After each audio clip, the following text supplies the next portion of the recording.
extra time. What are the key lessons to take from this first test then as you head to Manchester?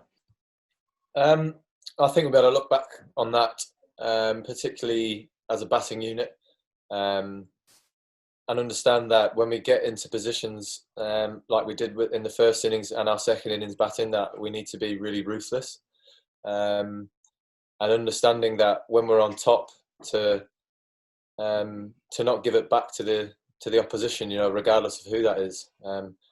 If we had another 60, 80 runs to play with today, obviously it would have been a different game, and we had opportunities to do that in both innings when we had the bat in our hands. So, look, we'll be able to take a lot of learning from it,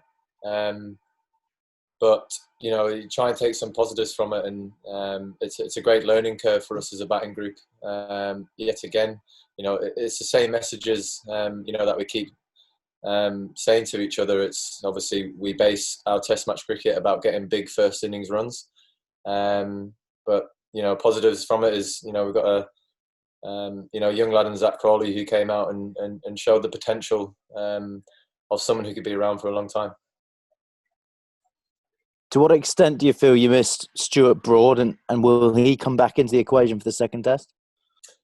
Oh, look, I mean, obviously we made a decision based around thinking pace was going to stand us in, a better place in the long game that Test cricket offers. Obviously Stuart is a fantastic bowler, but he understood the reasons why.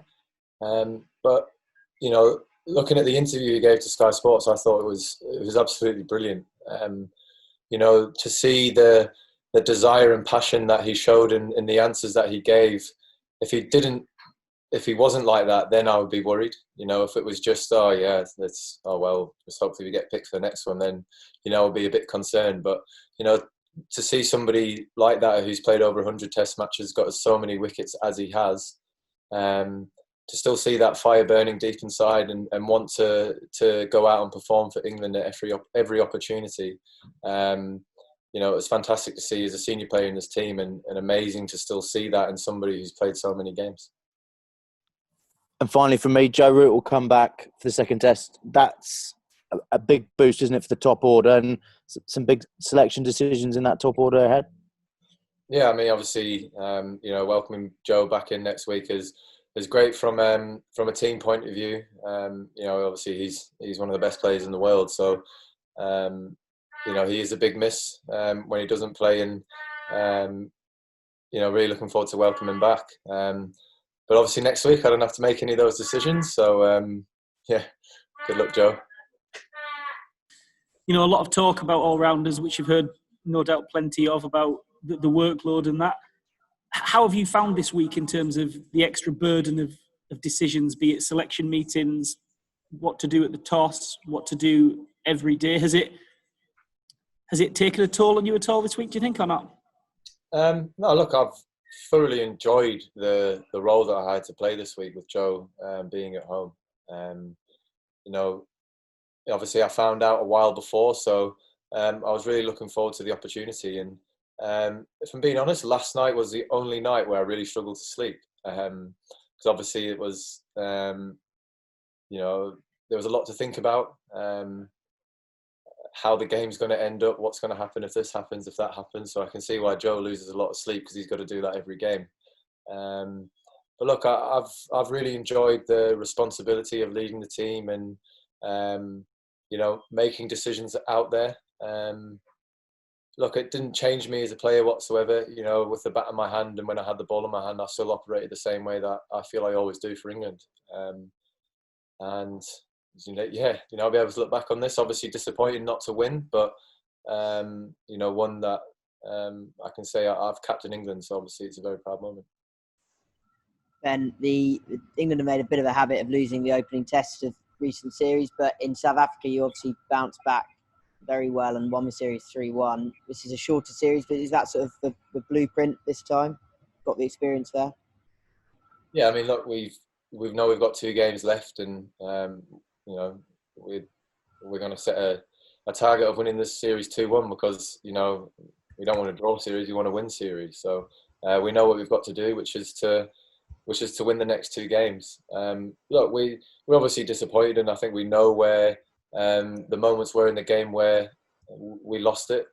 But overall, I think the efforts that everybody's shown with such a long period of time off the field was fantastic. I can't fault anybody. Everybody's absolutely exhausted up in the changing rooms, especially after today.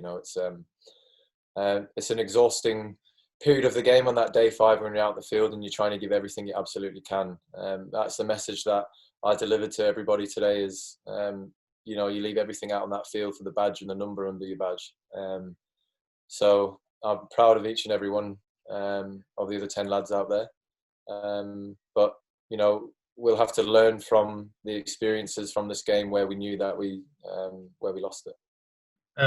Ben, so often, particularly when England play away from home, we talk about the need for an extra yard of pace to make things happen. And yet when you combine your 2 fastest bowlers, here we are talking about selection and leaving Stuart Broad out. So is it almost a case of you're damned if you do and you're damned if you don't? Oh, look, I know it's been a massive talking point, but I stand by my decision, because if I didn't, what type of message is that sending to the other guys who we picked? It was a very tough call to leave somebody like Stuart out. His record is obviously phenomenal, but we made a call that before a ball was bowled that I felt pace was going to be in the long run, more beneficial to us winning this game. Obviously we've lost, but I'm not going to look back on this Test match and have any regrets. It shows that we're in a great position as a team to be able to pick so many bowlers, and to leave someone like Stu's quality out is a great place to be at. But look, I stand by my selection. Because as I said, if I regret anything, it doesn't send the right message whatsoever to the other guys who played.